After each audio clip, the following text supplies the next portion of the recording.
Bien, chers collègues, je vous rappelle que nous sommes réunis pour étudier, chercher les causes de la variation et des écarts des prévisions fiscales et budgétaires des administrations publiques pour les années 2023 et 2024 et que toute commission s'est vue octroyer à ce titre les prérogatives d'une commission d'enquête. Cette audition obéit donc au régime des auditions d'une commission d'enquête tel que prévu par l'article 6 de l'ordonnance 58-1100 relative au fonctionnement des assemblées parlementaires. De façon générale, le bureau de la commission a décidé que ces auditions seraient publiques. Les deux rapporteurs de l'enquête, messieurs Éric Ciotti et Mathieu Lefebvre, ont élaboré un questionnaire écrit qui a été communiqué à la personne auditionnée, qui vous a également été transmis. Dans un premier temps, après avoir fait prêter serment à la personne auditionnée, puis avoir écouté son propos liminaire, moi-même ainsi que les rapporteurs poseront des questions. Les commissaires appartenant aux différents groupes pourront également poser des questions, ensuite, si possible, courtes, l'idée étant de laisser le plus possible la parole aux personnes auditionnées, le temps imparti à chaque groupe. Pour l'ensemble de ces orateurs, ne doit pas excéder 2 minutes. Le président et les rapporteurs pourront, s'ils l'estiment nécessaire, procéder à des relances si des réponses semblent insatisfaisantes. Je vous rappelle que notre audition est retransmise en direct sur le site de l'Assemblée nationale. L'enregistrement audiovisuel sera ensuite disponible à la demande. Monsieur Olivier Garnier, vous êtes directeur des études économiques à la Banque de France. Je vais vous demander de prêter serment, de dire la vérité, toute la vérité, rien que la vérité. Monsieur Garnier, je vous invite à lever la main et à dire « je le jure ». Je le jure. Je vous remercie. Avant de vous donner la parole, on surveille les DG. Et donc, en gros, 10 minutes avant le vote, on fera une interruption de séance. D'accord ? Monsieur le Président, c'est à vous la parole. Merci, Monsieur le Président. Oui, merci, Monsieur le Président. Alors, quelques mots introductifs, à la fois peut-être sur le cadre des projections économiques que nous faisons avec à la Banque de France, et puis deuxièmement, un peu sur les difficultés que nous avons rencontrées au cours des 2 dernières années, comme l'ensemble des prévisionnistes au cours de la période 2023-2024. Sur le cadre de nos projections, donc à la Banque de France, nous faisons 4 projections économiques par an, le dernier mois du trimestre, avec des projections donc, qui portent, par exemple, en décembre de 2024, nous avons fait des projections portant sur les années 25, 26 et 27, donc qui vont au-delà de l'horizon notamment du projet de loi de finances. Et le point important, c'est que ces projections se font dans le cadre du système européen de banque centrale, donc sont coordonnées par la Banque centrale européenne et se font en toute indépendance par rapport au gouvernement de chacun des pays, en toute indépendance aussi bien au niveau du calendrier que des hypothèses. Ce sont des projections qui sont coordonnées, comme je l'ai dit, donc par Francfort au niveau de la Banque centrale européenne. Donc on a pour les hypothèses, toutes les hypothèses sont communes au niveau de l'ensemble des banques centrales nationales qui reposent sur un certain nombre de conventions. Par exemple, pour le prix du pétrole, on prend les prix sur les marchés à terme, pareil sur les taux de change, etc. Il y a des hypothèses communes qui viennent de l'environnement externe, par exemple sur la croissance américaine. Et puis, on a aussi des itérations qui se font, puisqu'on a 2 tours de projection. Au premier tour, chaque banque centrale nationale fait la projection donc, sur la France, sur l'Allemagne. Mais bien sûr, par exemple, en fonction de ce qui se passe en Allemagne, il y a des rétroactions sur l'économie française. Donc, il y a un deuxième tour où nous prenons en compte aussi donc, la demande qui vient des autres économies. Autre point important, c'est que dans le cadre de ces exercices, donc, il y a une discussion qui se fait au niveau de l'ensemble des banques centrales nationales, mais il y a aussi une revue par les pairs, c'est-à-dire que nous, on peut nous demander d'aller examiner les projections faites par la Banque d'Italie ou la Banque des Pays-Bas peut venir aussi examiner nos projections. Donc, c'est discuté, challengé au niveau de chaque pays. Et le calendrier, lui, il est déterminé par celui des conseils monétaires des gouverneurs. Puisque nos projections ne peuvent pas être publiées avant la publication de la projection pour l'ensemble de la zone euro par Christine Lagarde, là, au moment le jeudi après-midi, lors de sa conférence de presse, et on doit les publier après, et sans avoir droit aussi de les modifier par rapport à ce qui a servi à alimenter la projection au sein de la zone euro, ce qui fait que pendant toute la période de confection de ces projections. Là, ces projections sont strictement secrètes. On n'a aucun échange non plus avec Bercy pendant la période de confection des projections. Dans ce calendrier aussi, ce qui est à noter, c'est que par exemple en septembre, quand on fait nos projections, il se trouve que le Conseil des gouverneurs se tient plutôt début septembre, c'est-à-dire que nous faisons nos projections sans connaître le projet de loi de finances. Et donc, ce qui pose toujours une certaine difficulté puisqu'on n'a pas les mesures du projet de loi de finances. Et là aussi, on a des règles au niveau du système européen de banque centrale nationale, c'est qu'on doit prendre en compte seulement les mesures qui ont été votées ou si c'est des mesures annoncées qui soient suffisamment spécifiées. Alors le problème se pose aussi, par exemple, quand on est à l'horizon 2027, ça veut dire que, par exemple, si dans le programme de stabilité ou si dans le programme structurel à moyen terme, il y a des mesures qui ne sont pas du tout spécifiées, même si on dit tiens, les dépenses vont évoluer de telle manière, mais ça, on ne peut pas le prendre en compte, ce qui fait que dans ce cas-là, on ne prend en compte que ce qui est connu, ce qui est plutôt à législation inchangée. Alors, le point important, pour terminer aussi sur cette première partie, c'est qu'en matière de finances publiques, pour nous, ce n'est pas comme Bercy, les finances publiques, c'est plutôt une variable d'entrée dans notre projection, puisque notre objectif, ce n'est pas de prévoir le solde public, c'est plutôt de prévoir la croissance et l'inflation, donc c'est plutôt un input dans notre projection. D'ailleurs, dans nos tableaux que nous publions chaque trimestre, il n'y a pas de tableau sur les finances publiques. On donne des indications plus ou moins précises selon la période sur les finances publiques, mais notre objectif n'est pas de prévoir les finances publiques. Alors, dans les sources d'écart que l'on peut avoir avec notamment les projections de Bercy ou avec d'autres institutions, il y a 3 sources possibles. Première source d'écart, ce sont les hypothèses, puisque, comme je l'ai dit, les hypothèses, là, elles sont fixées au niveau européen à des dates qui ne sont pas d'ailleurs nécessairement celles du projet de loi de finances, mais les hypothèses sur l'environnement international, sur le prix du pétrole, qui peuvent jouer beaucoup, sur le taux de change, qui lui aussi prend les prix à terme, là, peuvent différer. Deuxièmement, alors ça joue peut-être moins. On a notre propre modèle de projection à la Banque de France, qui est un modèle qui s'appelle FRBDF, donc qui est un gros modèle macroéconométrique. Et puis on utilise aussi un certain nombre de modèles satellites, mais ce sont des modèles complètement indépendants de ceux de Bercy. Et puis troisièmement, comme le savent tous les prévisionnistes, il y a aussi, dans toute projection, il y a des jugements d'experts. Alors quand on dit jugement d'experts, ce n'est pas péjoratif, ça ne veut pas dire que c'est du doigt mouillé ou quelque chose complètement d'arbitraire, mais ça veut dire que si par rapport, par exemple, aux relations qu'on peut avoir dans nos modèles, si je prends l'exemple au cours de la période récente sur la consommation, l'arbitrage consommation-épargne, si on s'aperçoit que notre modèle ne donne pas les résultats qui sont cohérents avec ce que l'on observe, on va retravailler, on va peut-être faire des petites équations économétriques ailleurs, regarder un certain nombre de choses. On aura l'occasion sans doute d'y revenir. On a présenté des choses dans nos dernières projections sur l'évolution du taux d'épargne. Donc c'est là où il y a du jugement d'experts et c'est aussi une deuxième source d'écart avec les autres prévisions. Donc c'est plutôt sur les hypothèses et sur la partie jugement d'experts. Alors pour terminer mon propos liminaire, si je fais un petit retour en arrière sur les années 2023-2024 et en comparant un peu nos projections avec le réalisé et puis aussi avec celles de Bercy.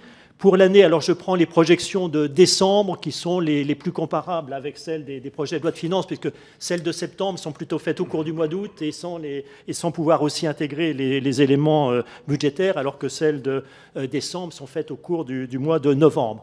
Donc pour l'année 2023, en décembre 2022, on prévoyait 0,3% de hausse du PIB en 2023, à comparer à un réalisé qui a été à 1,1%. Donc on était nettement plus pessimiste que ce qui a été réalisé, et puis aussi plus pessimiste que Bercy, qui était à 1,0% dans le PLF 2023, donc qui a été plus proche du réalisé. Alors, ce qui est à noter, c'est que même si on était très en dessous, d'ailleurs on avait dit à l'époque aussi, ce qui n'est pas habituel, parce qu'à l'époque il y avait des fortes incertitudes, notamment sur le prix du gaz, on avait donné aussi une fourchette. On avait dit ce 0,3 est à l'intérieur d'une fourchette qui va entre moins 0,3 et 0,8. Mais vous voyez que même le haut de notre fourchette était en dessous du réalisé, donc on était plus pessimiste que le réalisé.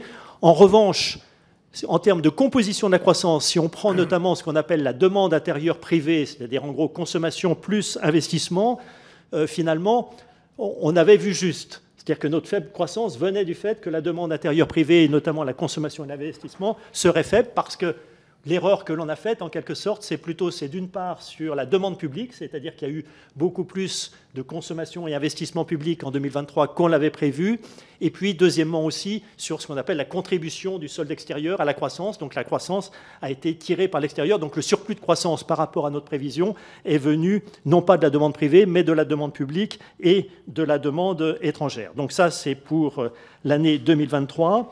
Et pour l'année 2024, là, nous avions en décembre 2023 une prévision du PIB à 0,9%, à comparer à 1,4% pour Bercy dans le PLF 2024, et à réaliser lui aussi à 1,1%, sachant que Bercy avait révisé après à 1,0% dans le programme de stabilité au printemps.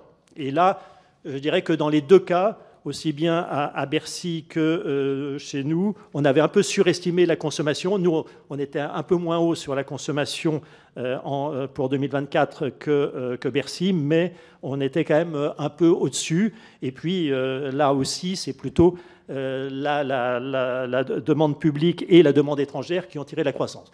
Donc pour conclure là-dessus, je crois quand même le point moi, que je tire comme conclusion, bon, d'une fait, premier élément, c'est bien sûr le caractère un peu exceptionnel de cette période-là, compte tenu des chocs Covid, de l'invasion de l'Ukraine, ce qui s'est passé sur les approvisionnements d'énergie, ensuite de la poussée d'inflation. Mais quand on regarde, voyez, les projections sur la partie macroéconomique, et j'ai, à mon âge, une longue expérience un peu de la prévision économique, en tant qu'économiste, je dirais que c'est pas tellement... Le sujet n'est pas tellement sur les prévisions macro. Il y a toujours sur les prévisions macro. On voit d'ailleurs que les prévisions de Bercy, en tout cas si je prends le PIB, ont finalement été assez proches. Et nous, on était plus pessimistes. Et finalement, Bercy a été plus proche en termes de PIB, même si après, il y a des sujets composition. Donc le principal sujet pour moi, dans les moins-values après qui sont venus, est plus non pas sur la prévision, en quelque sorte, la prévision macro en tant que telle, mais sur le passage du cadrage macro aux recettes. C'est plutôt là où il y a eu les grosses surprises. Et ça, je crois que c'est un élément que souvent les analystes, et là encore souvent quand on discute avec la presse, selon qu'on dit la croissance est à 0,8, 0,9, alors la presse dit « Ah tiens, il révise de moins 0,1 », alors qu'en fait, l'incertitude est au moins aussi grande, même à PIB donné, à prévision de croissance donnée, sur le passage après du PIB aux recettes, où là, il y a des tas d'éléments qui jouent. Et je dirais que le gros du problème au cours de la période 2023-2024 est moins venu des prévisions macroéconomiques qu'après des prévisions de recettes à cadrage macro donné. Voilà, Monsieur le Président. Merci, merci de vos précisions, Monsieur Garnier. J'ai 3 questions pour ma part à vous poser. La première, sur les 2 exercices passés, vos prévisions de croissance étaient inférieures de 0,5 points aux prévisions du gouvernement affichées dans les projets de loi de finances, 0,5 contre 1% en 2023, 0,9 contre 1,4%. Mais pour 2023, contrairement à 2024, ce sont finalement les prévisions du gouvernement qui ont été les plus proches du taux de croissance observé. Pourriez-vous donc nous indiquer pourquoi votre prévision était plus pessimiste ? Alors sur les raisons, si je prends d'abord l'année 2023, comme je l'ai dit tout à l'heure, notre prévision finalement a été, je dirais, globalement correcte sur la demande intérieure privée, donc consommation plus investissement. Ce que nous avons sous-estimé, c'est la partie consommation et investissement public avec un S, et puis la partie contribution de l'extérieur. Donc, ce qui veut dire, comme je l'ai dit tout à l'heure, là, les hypothèses internationales sont faites au niveau de l'eurosystème. Donc, on a eu une croissance à l'extérieur qui a été plus forte que ce que l'on avait anticipé. Donc, voilà pour l'année 2023. Pour l'année 2024, où l'écart, finalement, est moins fort, là, on a un peu sous-estimé. Alors, on a surestimé certaines composantes, comme la consommation. On a à nouveau sous-estimé la partie, alors notamment sur la partie, quand je parle de demande publique, sur la partie aussi collectivité locale, qui est un domaine où là, qu'on ne suit pas de près, et puis par ailleurs, à nouveau, sur la contribution du solde extérieur. Mais je dirais que surtout, après, il faut voir, et ça c'est un point important, c'est que de toute façon, dans des périodes comme ça, et on en connaît beaucoup, de toute façon, quand vous regardez, et surtout nous qui faisons des prévisions trimestre par trimestre, de toute façon, il y a toujours, et ça on le voit dans tous les pays, il y a des révisions qui sont inévitables, qui sont fortes dans les deux sens. Ce qui est dans le cadre budgétaire, ce qui est un peu une contrainte, c'est que finalement, là, il n'y a pas de possibilité, ou en tout cas de révision en cours d'année. Mais nous, après, on affine. Chaque trimestre, nous révisons. J'ai dit, on fait des prévisions trimestrielles, on fait des révisions, et c'est un peu inévitable. Je parlais tout à l'heure, j'avais dit on avait donné pour 2023 une fourchette moins 0,308, parce qu'à ce moment-là, il y avait il faut se replacer à ce moment-là à cette époque-là, fin 2022, une très forte incertitude. On se demandait si on allait passer l'hiver avec, notamment en matière d'approvisionnement de gaz. Donc il y avait même des gens qui prévoyaient des récessions en Europe et en France en particulier durant l'année 2023. Donc il y a toujours une forte incertitude autour des projections économiques. D'accord. Bon, moi, je suis pas. Ma deuxième question complète un peu la première, parce que moi, je suis de ceux qui ne sont pas trop étonnés que le niveau des dépenses, notamment des collectivités locales, surtout dans une période de reflux d'activité au niveau mondial, sous-tendent en réalité l'activité. On l'avait déjà vu après la crise du subprime, où c'était grâce à ça qu'il n'y avait pas eu de récession en France. Et je pense que c'est effectivement ce qui explique la différence, par exemple, avec l'Allemagne. Mais par contre, il y a une chose qui m'étonne, c'est que quand on regarde le scénario sur lequel s'établissait le gouvernement pour juger que la prévision de croissance à 1%, et donc au final avoir raison, ces éléments, c'est-à-dire le niveau des dépenses des collectivités locales, qui était surtout vu comme une manière d'augmenter le déficit, mais aussi par exemple les exportations nettes d'électricité, livraison aéronautique, tourisme, qui ont permis de ne pas trop s'éloigner de la prévision, ça ne faisait pas partie du scénario qui expliquait pourquoi on allait atteindre 1%. Donc, comment expliquez-vous qu'avec un mauvais scénario, il soit quand même parvenu au bon chiffre ? Alors, non, c'est une excellente question. Alors, ça qui n'est pas complètement... Fort heureusement, en économie, souvent, il y a des choses qui se compensent. Donc, le fait, par exemple, quand vous avez par exemple, quand on parle de la contribution du solde extérieur, le fait mécaniquement, quand vous avez une faible demande intérieure, donc vous avez moins d'importations, donc éventuellement, la contribution de votre solde extérieur, éventuellement, va jouer positivement. Donc il y a des phénomènes amortisseurs. Si on avait eu un boom de la demande privée à ce moment-là, il y aurait eu une composition différente. Mais je rappelle que cette période-là, enfin, si je me replace à la période de l'automne-hiver 2022, on sortait à la fois du Covid, plus aussi avec le choc lié à l'invasion de l'Ukraine et ce qui se passait sur les approvisionnements de gaz et autres. On était là, tous les économistes, toute la profession d'économiste était quand même, si vous regardez l'éventail des prévisions à ce moment-là, il était très large. Donc là, c'est pour ça que dans ce cadre-là, qu'il puisse y avoir l'écart qu'il pouvait y avoir ne me paraît pas complètement c'était pas tellement anormal. l'écart, c'était de savoir comment, avec un mauvais scénario, on arrive au bon chiffre. Alors après, dans ce cadre-là, il y a aussi notamment en matière de consommation des ménages, puisque là, il y avait une hypothèse de consommation des ménages avec une baisse plus marquée du taux d'épargne. Là aussi, sur le taux d'épargne, il faut se souvenir aussi qu'on a eu, du fait de l'épargne forcée pendant la période Covid, donc on a eu un surplus d'épargne très important.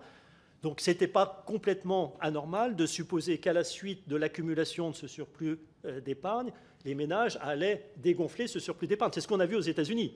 Aux États-Unis, les ménages américains, après, ils ont tiré sur ce surplus d'épargne. Ça n'a pas été le cas en France, ni d'ailleurs dans le reste. Ce n'est pas un phénomène qui est spécifique à la France. On le voit aussi chez la plupart de nos grands partenaires européens, où il y a eu ce phénomène-là, mais qui était difficile aussi à anticiper et sans précédent. C'est la première fois qu'on faisait face, enfin, dans toute ma longue expérience d'économiste, c'est la première fois qu'on faisait face comme ça à un arrêt où l'économie s'était complètement arrêtée, où on ne pouvait plus acheter et consommer. Et donc la sortie de ce phénomène-là, là, il y avait, il faut se replacer encore dans le contexte, de fortes incertitudes, et on était obligé d'établir des scénarios et après de considérer quel est celui, puisqu'après, il faut donner un chiffre de croissance. C'est pour ça que j'avais dit tout à l'heure, vous voyez qu'on avait donné à l'époque, ce qui est inhabituel, ce qu'on ne fait jamais, c'est la seule fois où on l'a fait, on avait donné une fourchette moins 0,3, 0,8, donc vous voyez, le 0,8 d'ailleurs n'était pas très éloigné du 1 de Bercy, mais ça montre bien l'éventail d'incertitudes qu'il y avait à ce moment-là. Bien, j'ai une dernière question. En 2023 comme en 2024, la prévision de croissance du gouvernement reposait sur l'hypothèse d'une consommation portée par une baisse du taux d'épargne, ce que vous venez d'expliquer. Pour m'exprimer comme le Haut Conseil des finances publiques, je considérais cette hypothèse optimiste, puisque premièrement, les salaires réels diminuaient, moins 1% en 2022, moins 0,8% en 2023. Deuxièmement, et comme vous l'avez mentionné dans votre publication de mars 2023, la progression des revenus a été soutenue de façon importante par les revenus financiers, par les baisses des prélèvements obligatoires, moins directement consommés par les revenus du travail, je vous cite là. En septembre 2023, vous notiez encore que le taux d'épargne restait étonnamment élevé, sûrement en raison de l'effet de l'érosion de l'épargne par l'inflation. Le risque que la consommation ne reparte pas est pourtant bien identifié. Vous notiez ainsi en mars 2024 que les ménages pourraient maintenir un taux d'épargne très élevé et qu'il s'agissait d'un aléa qui tirerait l'activité à la baisse. Alors que nous ne voyons toujours pas de réelle baisse de l'épargne, que le phénomène est expliqué, nous avons retrouvé ces hypothèses dans les budgets 2024 et 2025. Pouvons-nous en conclure que c'est parce que le gouvernement a choisi d'exclure cet aléa pourtant bien identifié qui explique le fait qu'on ait tiré comme ça la prévision de la croissance à la hausse. Excusez-moi pour la question, elle n'est pas très bien formulée. En gros, est-ce qu'on peut en conclure que c'est parce que le gouvernement a choisi d'exclure cet aléa que les prévisions de croissance ont été tirées à la hausse par lui de manière trop importante? Alors sur l'évolution un peu du taux d'épargne au cours de la période écoulée qui a surpris tout le monde, donc moi le premier. Après, alors, il faut, quels sont les éléments auxquels on a été confronté? Celui que je viens de rappeler, qui était celui de ce surplus d'épargne Covid d'un montant très important. Et donc, on pouvait initialement légitimement penser qu'au moins une partie de ce surplus serait consommé et que même si à l'inverse, il n'était pas consommé, que le taux d'épargne revienne progressivement vers ses niveaux pré-Covid. Ce qui voulait dire, dans ce cas-là, on ne tirait pas sur le simple fait de revenir au niveau d'épargne pré-Covid, ne voulait pas dire qu'on tirait sur le surplus d'épargne Covid, parce que si on tirait sur le surplus d'épargne Covid, ça veut dire que le taux d'épargne aurait dû descendre même en dessous de son niveau pré-Covid. Donc, premier élément. Alors, le deuxième élément qui a joué durant cette période, c'est effectivement, comme vous l'avez indiqué, Monsieur le Président, et sur lequel on vient de faire des travaux, c'est cet aspect composition du revenu, et ça joue plutôt sur la période 2023-2024, parce que, bon, il y a eu, après Covid, il y a eu un début de baisse du taux d'épargne, et donc l'hypothèse qu'a faite Bercy, c'est que cette baisse allait se prolonger. Or, ce qui s'est passé, c'est plutôt qu'en 2023-2024, le taux d'épargne est reparti à la hausse. Et donc maintenant, alors, nous, notre analyse, et je vous renvoie aussi à notre document de projection de décembre, on a présenté cette analyse. En gros, aujourd'hui, le taux d'épargne en 2024, il est 3,5 points au-dessus de son niveau pré-Covid de 2019. C'est 18 contre 14,5. Et sur ces 3,5 points, on en explique environ 1,5 point, donc pas loin de la moitié, par cet effet composition des revenus qui vient du fait qu'une bonne partie de l'augmentation du revenu durant cette période-là en termes de pouvoir d'achat a été tirée notamment par la hausse des revenus d'intérêt, qui elle-même s'explique par la hausse des taux d'intérêt. Donc c'est la hausse de la rémunération du livret A, c'est la hausse des revenus sur l'assurance vie. Et là, il y a des facteurs qui peuvent expliquer pourquoi ces revenus-là n'ont pas été consommés.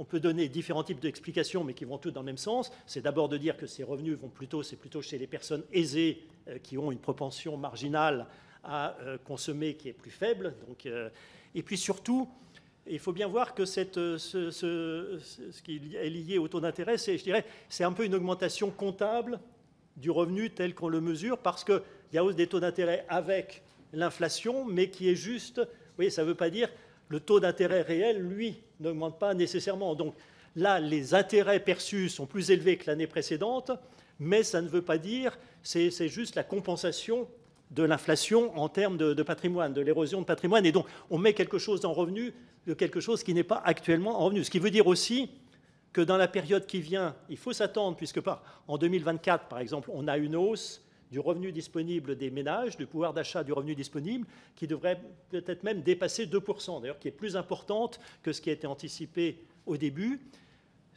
En 2025-2026, il faut s'attendre, c'est dans notre projection, à ce que le gain de pouvoir d'achat du revenu disponible total des ménages, lui, ralentisse nettement. Mais ça ne veut pas dire que ça va jouer négativement sur la consommation, parce que justement, on pourrait dire que ces revenus d'intérêt-là, ils étaient automatiquement épargnés, d'ailleurs, parce que ce n'était pas considéré comme du revenu en tant que tel. Et donc, c'est ça qui explique une partie de ce qui s'est passé sur le taux d'épargne. Il y a un troisième élément qui est lié à ce qu'on appelle souvent incertitude, faute de mieux. Alors, si on prend juste 2024, là, pour le moment, l'effet de cette incertitude est plus faible, mais on voit bien que peut-être aussi dans les trimestres en cours, tout ce qui est incertitude liée à la fois au contexte international et au contexte interne en France avec les incertitudes politiques et budgétaires peuvent créer aussi une situation d'attentisme et qui joue aussi bien sur la consommation que sur l'investissement. Et donc ça peut aussi jouer au moins transitoirement sur le taux d'épargne. Donc tout ça, c'est quelque chose, c'est là où je disais, c'est là où le jugement d'experts intervient, c'est là où il peut y avoir des différences entre les prévisionnistes face à une situation qui était tout à fait inédite. Bon, Monsieur Ciotti. Merci, Monsieur le Président, Monsieur le Directeur. Je voudrais vous interroger sur la coordination qui existe, qui devrait exister, enfin, connaître l'état de cette coordination entre votre direction à la Banque de France et la direction de la prévision de l'Action générale du Trésor. Quelle est la coordination et quelle est la coordination est-ce qu'il y a eu dans la période qui nous mobilise, quelle est la nature de cette coordination? Est-ce qu'elle existe? Avec qui elle existe? Est-ce qu'elle s'établit également avec le gouvernement? À quel niveau vous avez des échanges? À quelle fréquence? Et de quelle nature? Alors, dans la partie projection, il n'y a aucune coordination. C'est-à-dire que nous faisons nos projections en toute indépendance dans le cadre, comme je l'ai indiqué dans mon propos liminaire, dans le cadre de l'Eurosystème. Donc la coordination, elle se fait avec les autres banques centrales nationales et avec la BCE, mais il n'y a aucun échange avec Bercy. En plus, nos projections, là on a des règles très strictes, sont complètement secrètes, y compris d'ailleurs pour éviter des fuites sur les marchés. Donc tout est secret, il n'y a aucune coordination. Et de la même manière, quand Bercy prépare le projet de loi de finances, là on n'a aucun échange avec Bercy. Après, en dehors de ces moments-là, il y a des échanges après entre techniciens où éventuellement on va comparer nos projections. Il y a des occasions avec aussi des économistes qui peuvent être aussi des économistes de l'OFCE, d'autres institutions, des académiques. Donc c'est plutôt dans ce cadre-là qui sont des échanges techniques, mais en tout cas les projections sont faites en toute indépendance et aucune coordination. Je comprends naturellement cette exigence de secret et d'indépendance, mais est-ce qu'il vous paraît très opportun qu'il y ait néanmoins des mécanismes qui rapprochent les deux institutions, enfin, statutairement, juridiquement, bien sûr, de nature radicalement différente? Hier, le premier président de la Cour des comptes souhaitait conférer un statut plus indépendant à la prévision. Là, il parlait de Bercy par rapport au gouvernement. Comment on pourrait améliorer cette coordination? Ou est-ce que, selon vous, le système actuel est satisfaisant ou est-ce qu'il pourrait être perfectible? Première remarque, là, vous évoquez le Haut Conseil des finances publiques. À chaque fois, nous sommes auditionnés. Je suis auditionné par le Haut Conseil au moment avant qu'ils remettent leur avis. Donc là, c'est un premier dispositif, en quelque sorte, où le Haut Conseil. Après, je dirais, par rapport à la question que vous posez, je crois que la question n'est pas spécifique à la Banque de France. C'est-à-dire que la question est plus après, dans quelle mesure, éventuellement, Bercy peut organiser une concertation. Comme je l'ai dit tout à l'heure, j'ai suffisamment d'expérience pour me souvenir qu'il y avait une époque où il y avait une institution qui s'appelait la Commission économique de la Nation, qui réunissait l'ensemble, où Bercy réunissait un peu l'ensemble des économistes, à la fois publics et privés, et où il y avait un échange. Donc on peut imaginer, alors je ne crois pas que ça va résoudre tous les problèmes, mais ce type d'échange est tout à fait utile. Ça permet de voir, justement, de discuter comment, comme tout le monde est confronté, par exemple, tout à l'heure le président m'interrogeait sur ce sujet de la consommation, où chacun peut dire, voilà, nous, comment on traite ce sujet-là, confronter nos analyses. Donc ça veut dire que ce n'est pas spécifique à une relation Banque de France avec le ministère de l'économie et des finances, mais avec la communauté des experts et des économistes. Et c'est quelque chose, bien sûr, sur lequel on peut progresser. J'ajouterais que dans le domaine des prévisions économiques, finalement, ça se fait plus ou moins, et surtout, toutes les prévisions sont publiques. Et donc, on peut, d'ailleurs, lorsque le Haut Conseil présente son avis, il compare aussi la prévision du gouvernement à celle de ce qu'on appelle le consensus. Là où il n'existe pas véritablement de communauté d'experts, c'est dans le domaine justement des prévisions fiscales, des prévisions de recettes. Parce que là, finalement, il y a très peu de gens qui ont les compétences et les données pour faire cela. Et c'est peut-être dans notre dispositif, c'est peut-être d'essayer de voir comment on pourrait progresser de ce côté-là, parce qu'il n'y a pas de confrontation, il n'y a personne un peu pour challenger. Alors le Haut Conseil, maintenant, je crois, a la possibilité, dans ses prérogatives, doit donner un avis sur les dépenses et les recettes, mais il n'a pas... Après, il ne peut pas s'appuyer, puisque le Haut Conseil s'appuie un peu aussi en regardant ce qui est fait ailleurs, parce que finalement, il n'y a personne d'autre. Nous, par exemple, à la Banque de France, on n'a pas de compétences, on ne fait pas de prévision impôt par impôt. Donc, mais c'est peut-être quelque chose qui manque, et comment faciliter peut-être qu'il y ait des chercheurs qui travaillent davantage dans ce domaine-là, parce qu'il y en a très peu. Et je crois que ça serait utile aussi... du point de vue Bercy, ne pas être un peu tout seul. Sur les prévisions macro, je crois que c'est beaucoup plus, et ça donne aussi un garde-fou.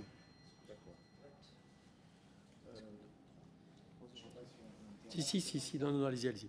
On va finir avec vous. Simplement, de façon un peu générale, est-ce qu'il y a eu manifestement, je le mets entre guillemets, un excès d'optimisme, au moins dans les prévisions qui ont été présentées aussi bien en 2023 qu'en 2024 par le gouvernement? Comment vous expliquez que le gouvernement ait poussé le curseur aussi loin dans son optimisme, quoi? Bon, alors je ne sais pas s'il m'appartient de répondre à cette question.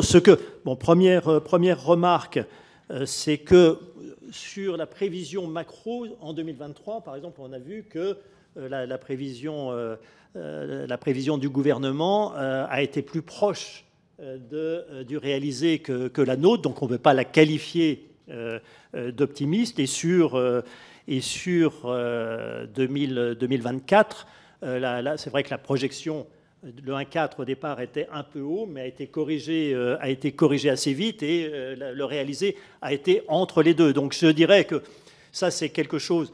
C'est là où je disais, de toute façon, il y a un certain nombre de dispositifs de garde-fous qui existent. Le Haut Conseil, l'existence du Haut Conseil est tout à fait bienvenue de ce point de vue-là, parce que ça impose finalement une vue externe sur les projections du gouvernement. Donc je le rappelle, pour moi, le sujet n'est pas véritablement au niveau des projections macro en tant que telles, elle est plutôt sur le passage du cadre macro aux projections de recettes.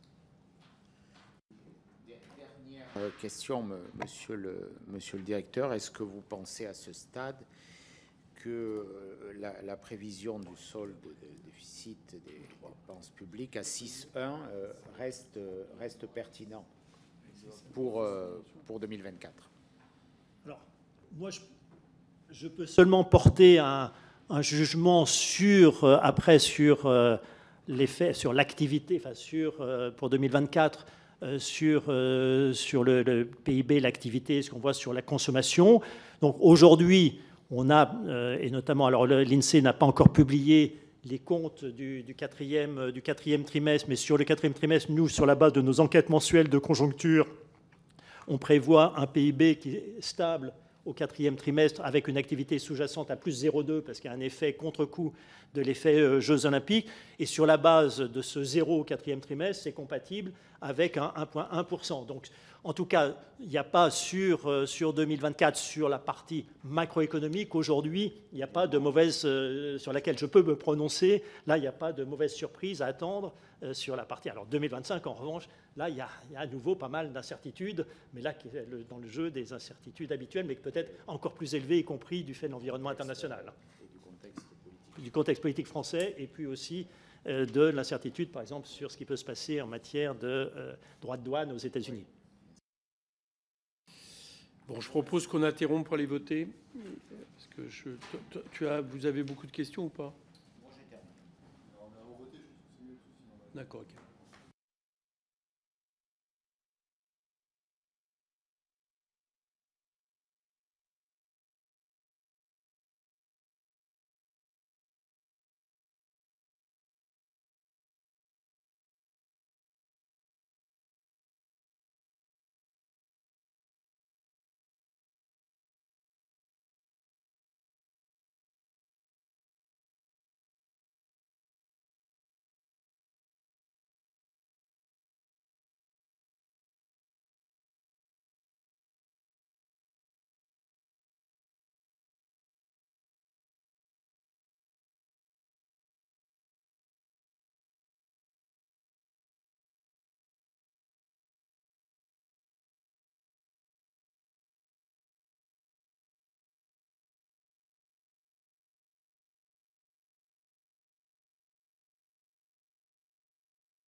Bien, chers collègues, je propose qu'on prenne. Donc, la question était à Mathieu Lefèvre. Merci, Monsieur le Président. Monsieur Garnier, moi je retiens deux choses de ce que vous avez dit. D'abord, c'est que l'impact des prévisions macroéconomiques sur le différentiel de recettes entre le prévisionnel et le réalisé est assez faible. Est-ce que vous êtes malgré tout capable de le quantifier? Autrement dit, est-ce que l'écart de croissance en 23 et celui escompté en 24 a malgré tout des effets en matière de recettes que vous pourriez détailler devant nous? Et deuxièmement, vous avez évoqué les difficultés méthodologiques dans la période récente avec l'ensemble des crises et des chocs exogènes qu'a subi notre économie, mais aussi les économies voisines. Est-ce que vous diriez que la crise inflationniste et le ralentissement des inflationnistes assez brutal, en réalité, entre 2023 et 2024, a pu perturber le modèle de prévision qui nous occupe?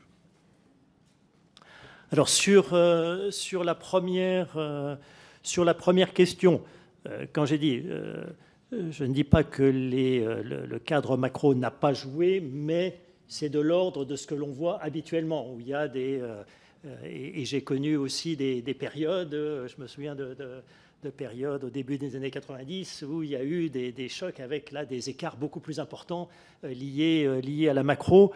Donc c'est plus que là, on est dans l'ordre du normal, ce qui ne veut pas dire que... après, et il y a eu d'ailleurs des travaux, par exemple, tout à l'heure je citais un des rares experts à travailler du côté académique, c'est Laurent Bach, qui a publié il y a 2 notes de l'IPP sur l'impôt sur les sociétés et sur la TVA, et qui montre bien ce que je disais sur le rôle, que ce n'est pas le facteur le plus important, sans pouvoir quantifier exactement, et plutôt du côté, par exemple, du côté TVA, c'est la question notamment des crédits de TVA. Et là, c'est quelque chose là, qui ne relève pas de la macro en tant que telle. Alors après, il peut y avoir des effets indirects dans des périodes liées à la conjoncture, liées aussi dans le comportement, c'est pareil, du côté de l'IS, en fonction de quand les taux d'intérêt sont plus élevés. Peut-être que les entreprises cherchent plutôt à garder de la trésorerie puisque c'est rémunéré. Mais là, c'est plutôt des facteurs dans le comportement, pareil, des acomptes de l'IS. Là, c'est des choses qui ne relèvent pas de la macro. Et c'est ça qui a vraiment joué de manière atypique sur la période récente.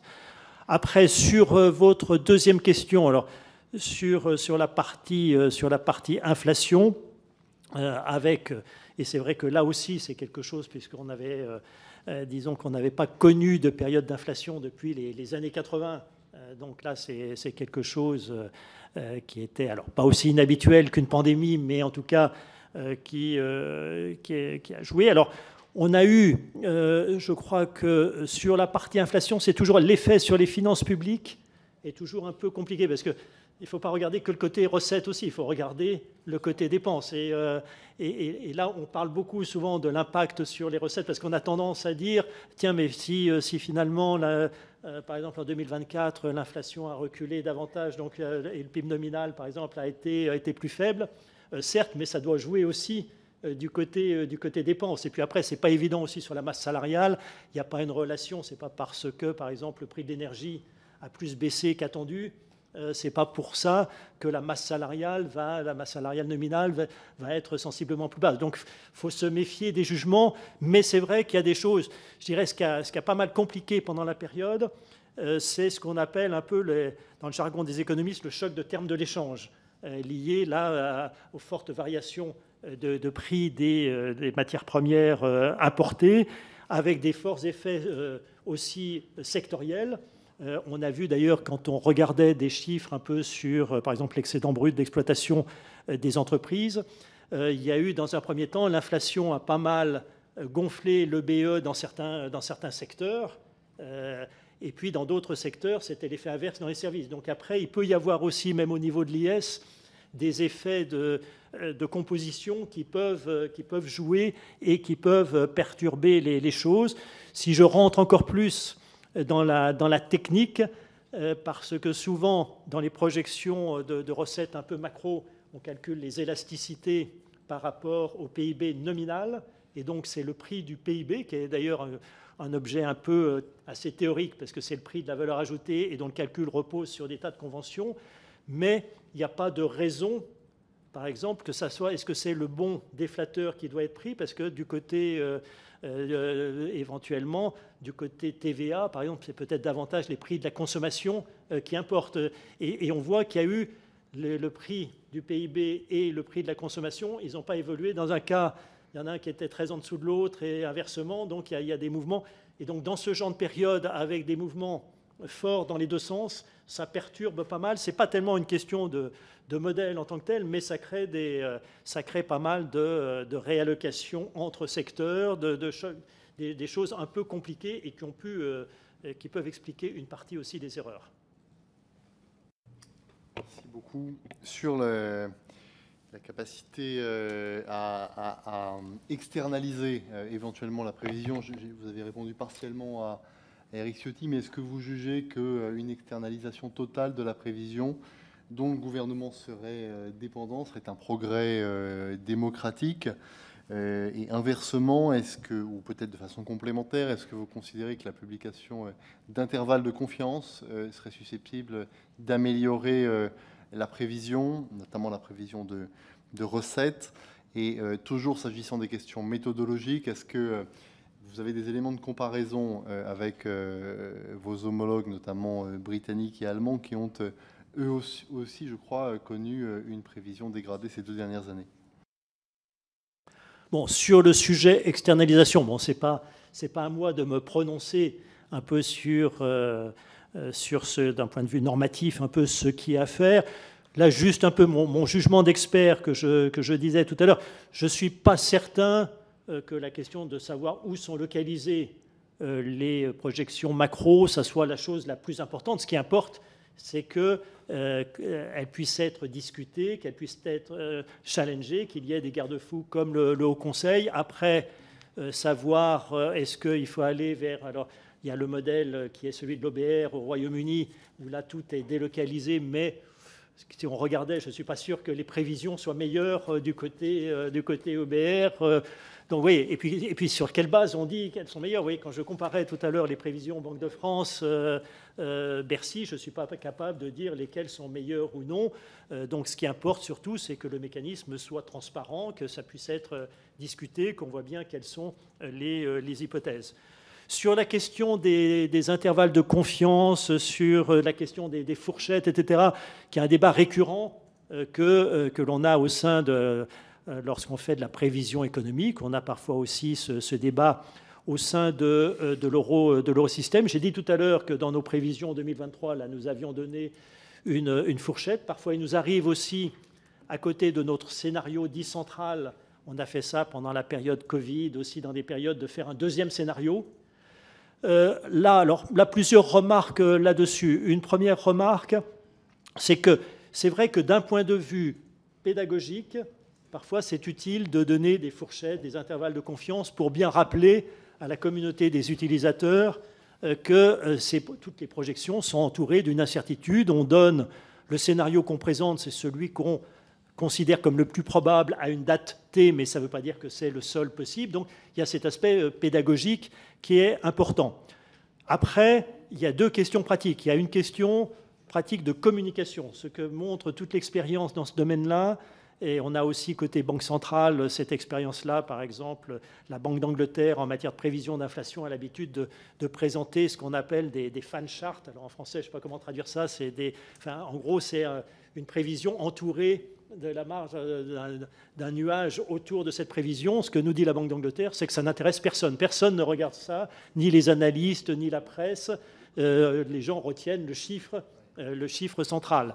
Bon, ça ne veut pas dire qu'il n'y a pas d'intérêt. Et puis, deuxièmement, je crois que si on revient au sujet qui est le vôtre, qui est celui d'une loi de finances, dans une loi de finances, il faut bien un cadrage, il faut bien un chiffre. Donc pour moi, peut-être la réponse à ce problème, mais là, je sors un peu de ma condition, mais c'est plus lié à mon expérience passée, c'est peut-être pas tellement, d'un point de vue budgétaire, c'est pas tellement de donner des fourchettes, mais c'est d'avoir, ce qui existe dans certains pays, c'est d'avoir une ligne qui est en gros une réserve de précaution. C'est-à-dire, dans ce cas-là, j'ai ma réserve de précaution parce que je sais qu'il y a une incertitude sur mes recettes. Et donc, si jamais, finalement, j'ai des rentrées fiscales, par exemple, décevantes, je tirerai sur cette réserve. Inversement, lorsqu'il y a des meilleures nouvelles, je gonfle cette réserve de précaution. Parce qu'un des sujets aussi, il faut savoir qu'il arrive aussi qu'on ait des bonnes nouvelles sur les recettes. Le problème, c'est que souvent, dans ce cas-là, on les dépense.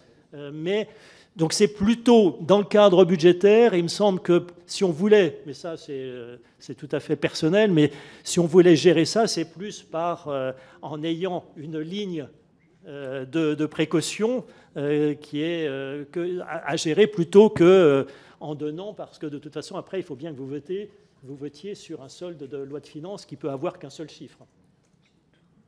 Alors oui, il y avait un dernier point qui était la comparaison avec nos homologues. Alors dans le cas d'ailleurs de l'eurosystème, là bien sûr au niveau, alors pas le Royaume-Uni puisque le Royaume-Uni n'en fait pas partie, mais là on a pas mal de discussions sur ces questions-là. Tout le monde est confronté au même type de problème. L'avantage, nous on discute aussi par exemple le sujet dont je parlais tout à l'heure sur consommation épargne, tout le monde rencontre ce sujet-là, donc on peut aussi confronter nos expériences. Sur le sujet, on voit aussi, l'Allemagne a connu aussi, sur les recettes fiscales, il y a aussi des problèmes que l'on voit aussi sur la TVA, sur autres. Donc, il y a bien des sujets. Donc, ce n'est pas des choses, il faut bien avoir en tête que ce ne sont pas des choses spécifiques à la France. Aussi bien les erreurs de prévision qu'il peut y avoir tant au niveau macro qu'au niveau des recettes se retrouvent partout, et particulièrement dans des périodes comme celle que nous venons de traverser.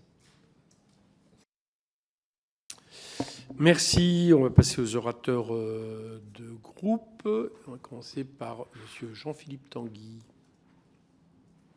Oui, merci Monsieur le Président. Ma première question, c'est sur les prévisions économiques. À ma connaissance, et sauf erreur, la Banque de France n'analyse pas ou n'a pas analysé l'effet de variation des taux de la Banque Centrale Européenne. Pour moi, il n'y a que l'OFCE qui, dans ses analyses, fait une analyse différencie, notamment les prévisions de croissance hors et avec des chocs externes. Et dans ces chocs externes, l'OFCE comptabilise l'effet de variation des taux directeurs qui sont pas comment dire anecdotiques, hein, puisque pour les années précédentes, on avait une variation en 2022 par rapport au PIB qui aurait dû être constaté de moins 0,3. Non, pardon, je dis n'importe quoi. En 2023, de moins 0,6, puis encore en 2024, un effet des taux de moins 0,6. Pour 2025, ce serait un effet inverse à plus 0,4. Est-ce que la Banque de France prend en compte l'effet des taux directeurs, ou pas dans ses analyses, ou moi je l'ai jamais vu en tout cas. J'ai jamais entendu M. Villeroy-de-Gallois en parler beaucoup par ailleurs. Alors là, vous êtes vraiment sur le cœur de notre métier, puisque notre métier, c'est la politique monétaire. Et donc, tout notre travail, c'est justement, puisque lorsque notre instrument, c'est le taux d'intérêt, et c'est donc l'impact que peut avoir les variations de taux d'intérêt sur l'activité et l'inflation. Donc là, toutes ces informations sont publiées à la fois au niveau de la Banque Centrale Européenne, puisqu'au niveau de la zone euro, et puis même aussi en France, sur l'impact des variations de taux d'intérêt. On publie aussi de nombreuses études où on donne, par exemple, la contribution de la politique monétaire. Par exemple, on estime, et on a publié des études, vous le trouverez aussi dans des discours du gouverneur, sur la contribution à la désinflation de la politique monétaire. On estime qu'aujourd'hui, par exemple, s'il n'y avait pas eu la politique monétaire qui a été menée, l'inflation aujourd'hui serait encore 2 points au-dessus, et même ça, c'est plutôt un minorant, parce qu'il y a aussi l'effet sur les anticipations qui n'est pas pris en compte. Donc, en tout cas, là, nous publions énormément de choses, qui est vraiment le cœur de notre métier. Vous trouverez ça aussi dans les discours, par exemple, du chef économiste de la Banque Centrale Européenne, Philippe Lane, des tas d'éléments sur ces informations, et aussi dans des choses que nous publions. Donc, il faut bien distinguer aussi, quand on discute de l'impact des taux d'intérêt, c'est la partie, je dirais, c'est un peu comme en politique monétaire, il y a la partie endogène des taux d'intérêt, puisque quand il y a plus d'activité, le taux d'intérêt d'équilibre tend à monter, puis après la partie aussi plus discrétionnaire de la politique monétaire, et donc c'est là où c'est des calculs un peu plus compliqués, mais en tout cas, là, c'est quelque chose que nous suivons de très près, parce que c'est vraiment nos cœurs de métier, et nous publions beaucoup de choses dans ce domaine-là. Il y a aussi beaucoup de recherche académique qui est faite.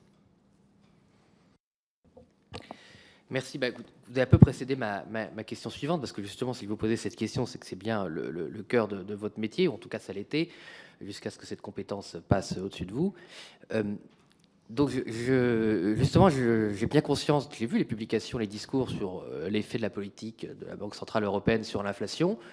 Bon, je ne veux pas dire que c'est des publications et m'ont beaucoup convaincu. Pour moi, l'inflation, l'hyperinflation était importée. Donc, je ne vois absolument pas le lien entre la politique monétaire et la baisse de l'inflation au sein de la zone euro. Elle est complètement décorrélée. Enfin, je n'ai absolument pas vu le lien. Mais justement, ma question, c'était est-ce qu'il n'y a pas justement un conflit, pas un conflit d'intérêts, mais un peu une difficulté pour la Banque de France, c'est-à-dire qu'elle n'a qu'une seule voix au sein des gouverneurs, donc elle doit assumer une politique monétaire qui n'est pas la politique de la France, mais qui est la politique de la zone euro, que les économies n'ont jamais convergé et les intérêts sont toujours aussi divergents, sans parler de son alignement sur la Fed.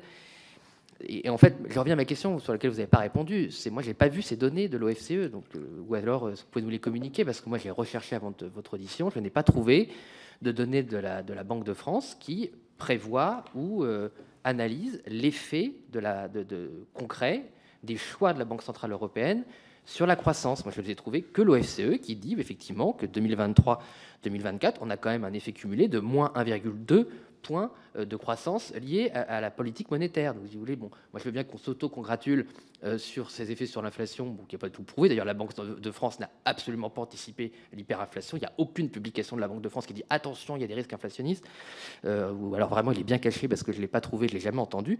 Donc, je vous répète, je vous repose ma question. Où sont ces données? Et en tout cas, dans les présentations qui ont été faites, je parle sous le contrôle de mes collègues à la Commission des finances, jamais le gouverneur nous a dit attention, parce que je le sais, parce que je l'ai interrogé dessus.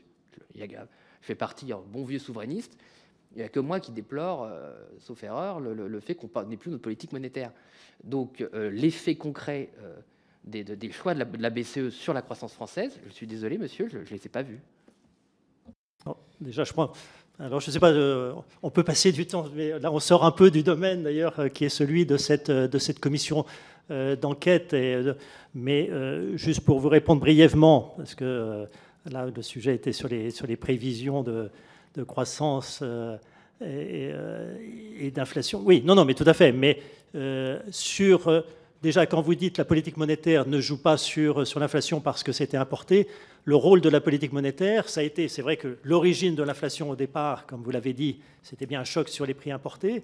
Après, le mécanisme de l'inflation, c'est qu'il y a une contamination de ce choc, de ce prix importé, vers les autres prix et sur les salaires. Et le rôle de la politique monétaire, c'est d'éviter cette contamination. Et c'est justement, s'il n'y a pas eu cette contamination, c'est parce que la politique monétaire a réagi. C'est la grande différence avec ce qui s'était passé dans les années 70, par exemple, au moment des chocs pétroliers. Et donc là, ce qui a été notable, c'est qu'il y a pas mal de gens qui nous disaient il n'y a pas si longtemps, soit vous n'arriverez pas à réduire l'inflation va rester élevée, ou alors pour la réduire, il faudra une récession. Et là, on a eu à la fois une inflation aujourd'hui qui revient autour de 2% dans la zone euro, sans qu'il y ait de récession, même si l'activité est ralentie. Donc c'est vrai que la politique monétaire a un effet, quand on resserre la politique monétaire, ça a un effet restrictif sur l'activité qu'on prend en compte dans nos projections. Et c'est pour ça aussi, par exemple, que l'on dit en l'horizon 2026-2027, là, on prévoit une reprise de l'investissement parce que c'est lié à la détente des taux d'intérêt.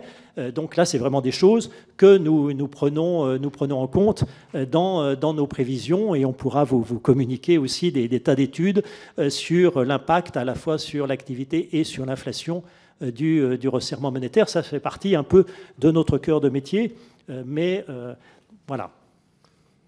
Quand vous parlez de la zone euro, l'Allemagne est en récession, M. Garnier. Oui, l'Allemagne, alors là, mais pour des raisons qui ne tiennent pas à la politique monétaire en tant que telle. Là, il y a des facteurs structurels dans un certain nombre de secteurs. Le modèle industriel allemand qui est fortement remis en cause à la fois par les problèmes d'approvisionnement en énergie, la dépendance aussi vis-à-vis de la Chine. Donc là, on est sur des sujets qui ne relèvent pas de la politique. Même si en Allemagne, certains contestent la politique aujourd'hui liée un resserrement trop fort des déficits. Il y a bien aussi ça qui... Oui, mais ça, c'est la politique. Nous ne nous occupons pas de la politique budgétaire. Nous nous occupons seulement de la politique monétaire. Mais donc, un petit message à M. Tanguy, ce n'est pas votre seul groupe qui s'occupe de politique monétaire. Et je suis de ceux qui pensent que l'indépendance des banques centrales n'est pas une bonne chose. Voilà. Monsieur Jacoberti. Merci, Monsieur le Président, Messieurs les rapporteurs, Monsieur le Directeur. Alors bon, j'avais beaucoup de questions, mais qui ont déjà été posées. Simplement, je voulais faire un petit récapitulatif partant du constat du président du Haut Conseil des finances publiques hier, qui indiquait que l'on manquait sans doute d'expertise, ou plutôt de contre-expertise, dans l'élaboration des prévisions et dans l'analyse ensuite, sans doute, des écarts entre le réalisé et la prévision. On sent bien aujourd'hui que nous sommes dans un monde avec des degrés de liberté, des prévisions qui, lorsqu'on est confronté à la réalité, varient beaucoup plus vite que par le passé, période sans doute un peu plus instable, et que donc l'amélioration sans doute des modèles, au vu du réalisé, compte tenu qui plus est des moyens qui s'améliorent en matière de modélisation, donc serait une bonne chose. Alors vous avez indiqué que l'indépendance et les prévisions étaient aussi quelque part essentielles. Vous avez dit que techniquement vous étiez amené à comparer les prévisions entre elles, que la prévision aujourd'hui que vous réalisiez était surtout économique, mais qu'il y avait aussi une prévision de recettes à réaliser ensuite, et sans doute comparer les prévisions de recettes issues de la prévision économique, sans doute peut-être comparer aussi entre elles les écarts entre la prévision et le réalisé pour améliorer évidemment l'objectivité de celle-ci en évitant quelques errements politiques qui pourraient à un moment surestimer notre capacité et dans un contexte de dérapage du déficit public, des capacités à pouvoir maîtriser nos finances. Vous avez parlé donc de la commission économique de la nation qu'il faudrait peut-être réinstaurer pour pouvoir sans doute être plus transparent entre donc des prévisions plus techniques et évidemment le choix politique de les retenir. Est-ce que vous avez d'autres propositions à nous faire pour éviter qu'une situation telle que nous avons vécue en 2023 et 2024 ne se réitère pas le cas échéant? Voilà, merci. Je crois que vous avez tout à fait raison de dire qu'il est important qu'il y ait une contre-expertise à côté de l'expertise. Là, je crois qu'il n'y a aucun doute sur la forte expertise des équipes de Bercy, mais il est important, comme dans tout domaine, qu'il y ait une contre-expertise. Et ce que j'ai dit tout à l'heure, c'est que je crois que dans le domaine de la partie cadrage macroéconomique, cette partie, même si on peut toujours améliorer, l'aspect contre-expertise existe déjà pas mal, notamment dans le cadre du Haut Conseil des finances publiques. Il y a, et puis dans un certain nombre d'échanges qu'il peut y avoir entre les économistes. Et il y a de nombreuses institutions qui font aussi des prévisions économiques, y compris au niveau international, l'OCDE, la Commission, le FMI, etc. Donc, ce qui permet un peu de challenger.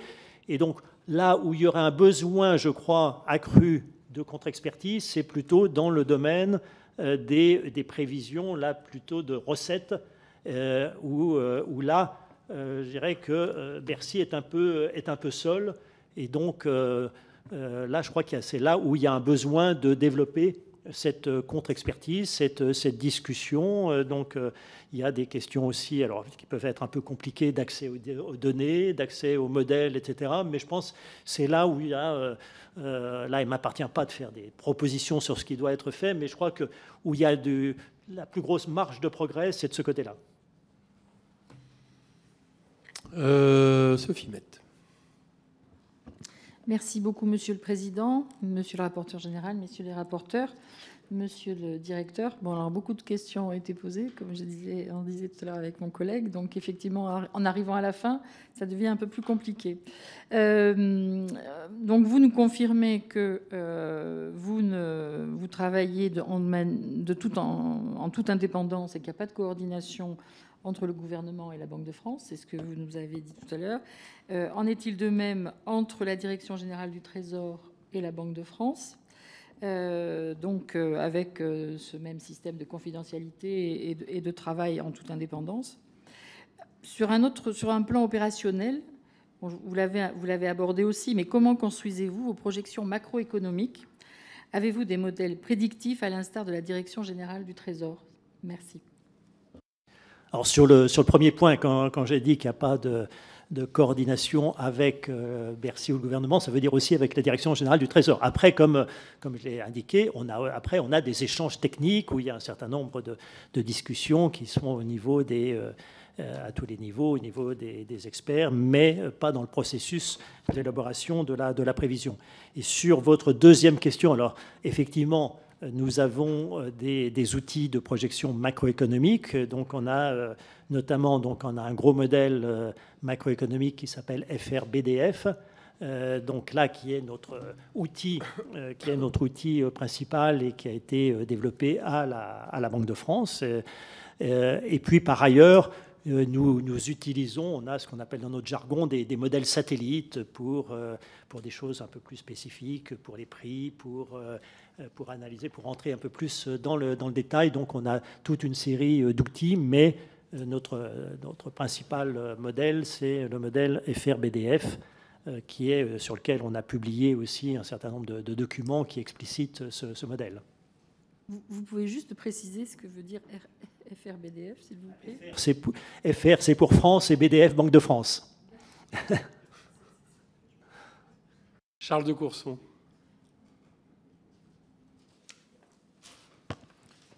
Monsieur le directeur, vous savez, le but de cette commission d'enquête, c'est quand même expliquer pourquoi on a un écart de 20 milliards entre les prévisions de recettes et les recettes réalisées en 2023 et qu'on double la mise en 2024.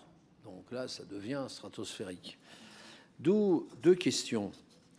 La première sur les erreurs de prévision sur la consommation des ménages en 2023, qui en fait, vous l'avez expliqué, c'est que votre hypothèse de baisse du taux d'épargne et surtout de ponction sur le stock d'épargne, qui nourrissait donc une reprise envisagée de la consommation, s'est révélée inexacte, cette hypothèse, comme vous l'avez rappelé. Mais pourquoi l'avoir maintenue en 2024 et même en 2025? Première question. Je poserai les questions au fur et à mesure. Sur cette première question, d'abord, en 2023, nous avons plutôt si je prends nos prévisions de décembre 2022, nous avons plutôt sous-estimé la consommation, puisqu'on prévoyait 0,3% de hausse de la consommation pour 2023, et finalement, il y a eu 0,9%. Donc on a sous-estimé. C'est en 2024 où on a plutôt surestimé la consommation. Après, sur la question, alors je peux prendre votre question en disant pourquoi on a surestimé en 2024. Là, c'est sur le mouvement de remontée, puisque disons, on s'attendait au mieux, ce que l'on pensait, parce que notre projection sur la consommation, elle ne prévoyait pas une baisse significative du taux d'épargne. Ce qui nous a surpris, c'est la remontée du taux d'épargne que l'on explique maintenant. Alors, et c'est vrai qu'il y a eu aussi, et ce qui explique aussi cette remontée du taux d'épargne, c'est qu'il y a eu une surprise aussi sur la hausse du pouvoir d'achat du revenu disponible en 2024. Comme je l'ai dit tout à l'heure, ça devrait être, alors on n'a pas encore les comptes, l'INSEE va publier très bientôt les comptes du 4e trimestre, mais si je prends à la fois nos projections, mais c'est aussi ce qui est dans la note de conjoncture de l'INSEE, ça devrait être autour de 2% de points de hausse. Mais maintenant, avec le recul et les travaux que l'on a fait depuis, là, il y a ce facteur, ce 2%, c'est ce que j'ai expliqué tout à l'heure, est un peu trompeur parce que dedans, il y a notamment la partie revenus financiers, et cette hausse des revenus financiers, elle est un peu comptable et non pas économique. Donc, de la même manière qu'il ne faudra pas, je pense, en 2025, il ne faudra pas se dire si, par exemple, le gain de pouvoir d'achat passe de 2% à quelque chose qui pourrait être actuellement dans nos projections, qui est plutôt de l'ordre de 0,3, 0,4, de dire, tiens, mais il y a un coup de frein sur le pouvoir d'achat des ménages et ça vient de par exemple, ça vient de la politique budgétaire. Ça vient principalement de cet effet un peu comptable des revenus d'intérêt. Oui. Vous n'avez pas répondu sur le maintien 2 années de suite, même 3 années de suite, d'hypothèse à 0,3. Mais le gouvernement était à combien? Oui, mais il était à combien, le gouvernement en 2023? 1,4. Voilà. Donc 1,4, vous étiez à 0,3 et on a fini à 0,9. Oui. Et en 2024? Et en 2024, nous étions à 1,5. Nous étions à 5, le gouvernement à 1,8 et ça a été 0,8.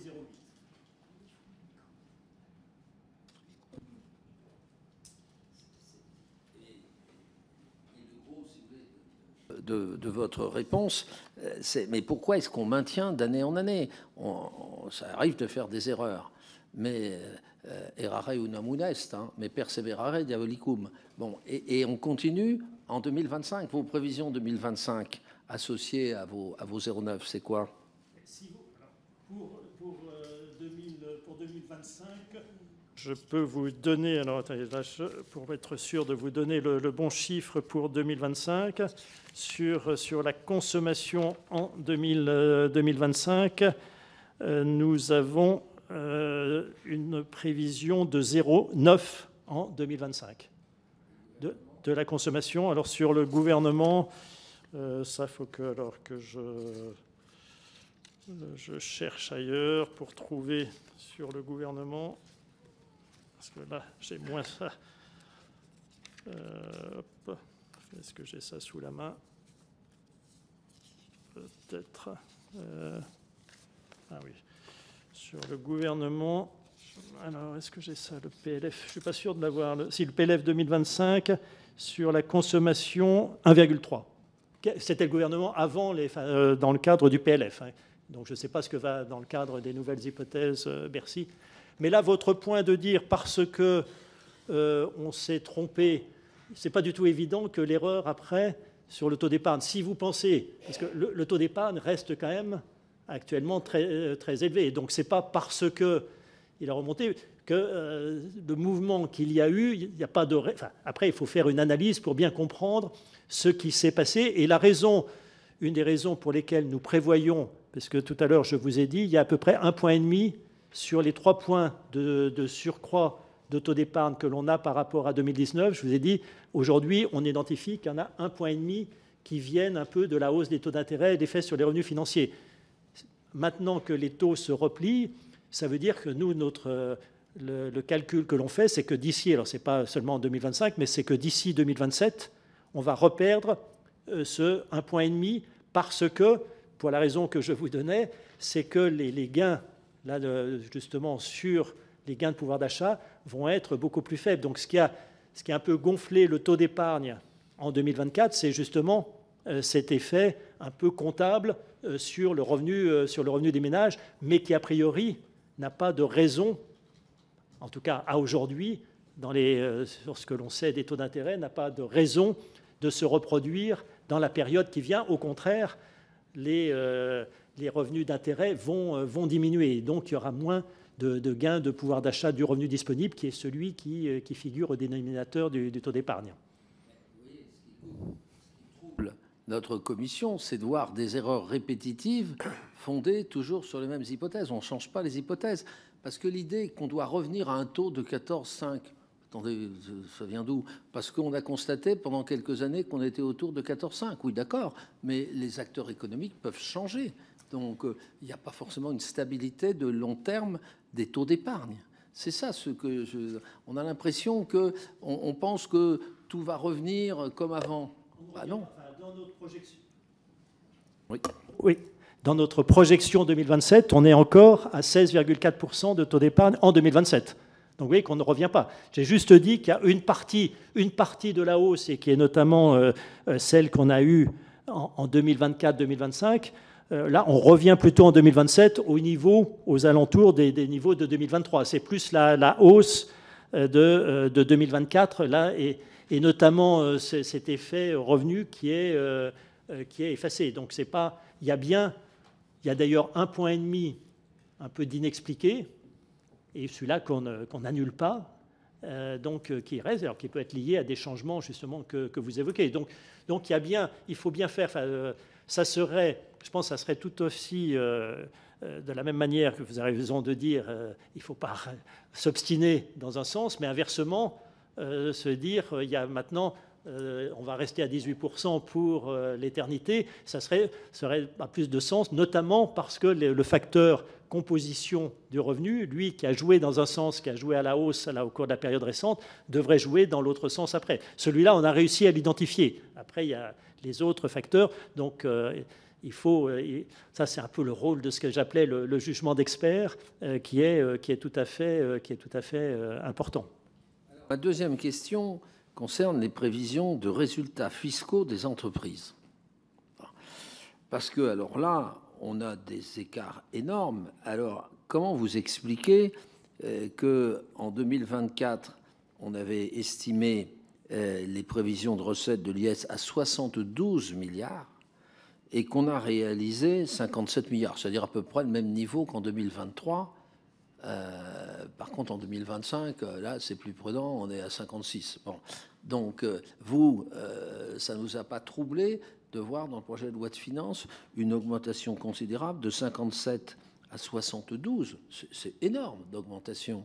Alors que dans vos publications, il n'y avait pas de forte augmentation des revenus des entreprises françaises, plus exactement de la part de l'assiette des entreprises installées en France qui sont taxables à l'IS français, pour être précis.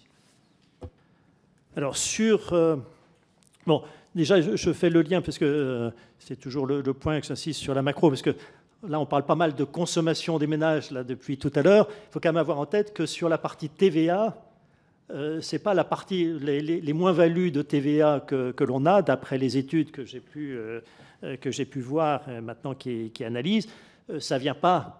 La plus grosse partie ne vient pas des hypothèses sur la consommation. Surtout, il faut avoir en tête en plus qu'il n'y a qu'une partie. Quand on parle consommation des ménages, il y a toute une partie de la consommation des ménages en comptabilité nationale n'est pas sujette à TVA. Les loyers, la santé, etc., qui sont des gros morceaux, ce n'est pas sujet à TVA. Donc, la partie, les grosses surprises sur la TVA viennent plutôt un peu plutôt du côté crédit de TVA. Et sur l'IS, je dirais que c'est un peu pareil. Le sujet n'est pas tellement la question de la prévision au niveau de l'excédent brut d'exploitation des entreprises, c'est plutôt à la fois le passage au bénéfice fiscal et puis surtout après le comportement des entreprises en matière d'acompte et de solde. On sait, c'est vrai qu'on sait traditionnellement qu'il y a un effet accélérateur dans les deux sens, c'est-à-dire que quand il y a des périodes où on a des plus-values, on a eu des périodes avec des très fortes plus-values d'IS et puis des périodes de moins-values qui suivent un peu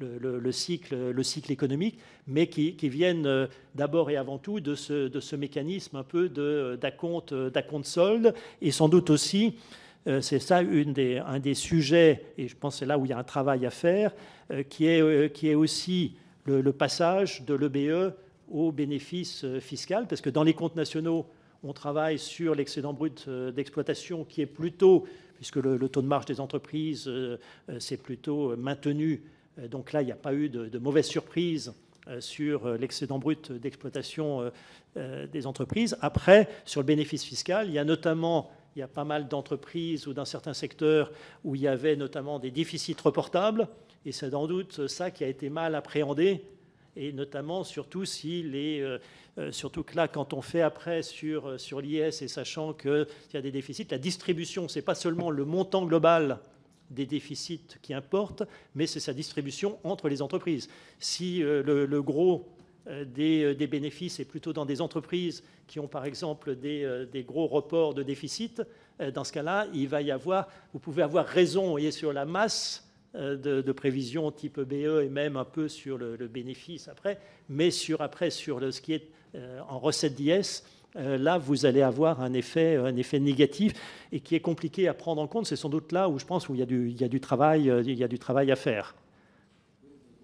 la thèse sur une variation du comportement des entreprises dans les acomptes, et surtout le quatrième, ne tient pas, puisque, je rappelle les chiffres, 2023, 57, 2024, 57 à peu près autant, et 2025, estimé 56, mais en fait 57, parce qu'il y a 1 milliard qui est dû à la réduction de 5 milliards des exonérations de charges. Donc c'est pour ça qu'ils avaient mis 1 milliard de moins. Donc on est à 57, 57, 57. Un chouille après. Donc, si vous voulez, si la thèse des acomptes était valable, on verrait des variations en plus et en moins. Ce qu'on ne constate pas, on est à 57, 57, 57. Donc, comment on a pu faire de telles prévisions? Alors, on nous dit l'EBE, mais enfin, on ne fait pas une estimation de l'EBE, on fait une estimation de l'IS. Voilà. Bon, là, je sors un peu de ma condition, puisque nous ne faisons pas des prévisions d'IS, mais d'après ce que je comprends, parce que quand vous évoquez le 72 de 2024, c'était celui qui était dans le projet de loi de finances, mais qui était avant prise en compte des moins-values de recettes sur l'année 2023, puisqu'une grosse partie, finalement, des moins-values 2024, c'est l'effet mécanique un peu des moins-values de 2023. Ça explique quand même une partie donc qu'il faut retraiter. Mais disons, là-dessus, là, ce n'est pas mon domaine, donc je ne ferai pas de... Oui, mais si vous voulez, la Banque de France, elle a le fichier. Vous avez le fichier. Bon. Vous tenez, puisque vous cotez, etc. Donc vous êtes capable de dire, écoutez, ce n'est pas possible, ces prévisions. Ça n'est pas possible. Or, avec cette séparation entre la Direction générale du Trésor qui fait ses prévisions et vous, est-ce que c'est normal qu'il y ait une certaine étanchéité? Vous pourriez dire, mais attendez, moi je constate a posteriori que les résultats des entreprises sont flats, donc prenez pas des hypothèses d'augmentation de l'IS. Comme j'ai été peu, on est souple, mais ça sera la dernière question. Mais là-dessus, attention, sur les entreprises, il faut bien avoir en tête qu'on n'a pas les comptes 2024. Là, on parle de 2024, on n'a pas, même à la Banque de France, on n'a pas les comptes 2024.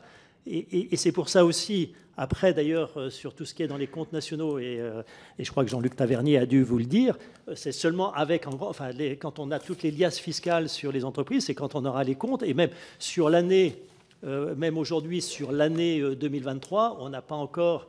Là, l'INSEE n'a pas encore tous les comptes. Il y aura peut-être des révisions. D'ailleurs, on ne sait pas. C'est souvent, quand vous prenez dans les différents comptes, après, quand l'INSEE établit les comptes semi-définitifs et autres, souvent par rapport aux comptes provisoires, par exemple, la photo qu'on a actuellement de l'année 2023, peut-être que sur les comptes des entreprises, on verra des révisions significatives par rapport à ce qui est actuellement dans le compte provisoire une fois qu'on aura les liasses. Donc, il faut bien avoir en tête aussi que dans ce domaine-là, sur les entreprises, les informations même qui sont dans les comptes trimestriels de l'INSEE sont des choses, c'est des estimations et qui peuvent être fortement révisées. Et donc, là, par rapport, et là, je vous dis aussi, sur 2024, actuellement, personne n'a une information globale sur les entreprises, y compris la Banque de France. Ok, vous avez des questions supplémentaires? Ok, merci Monsieur Garnier. Merci beaucoup. Merci Monsieur le Président.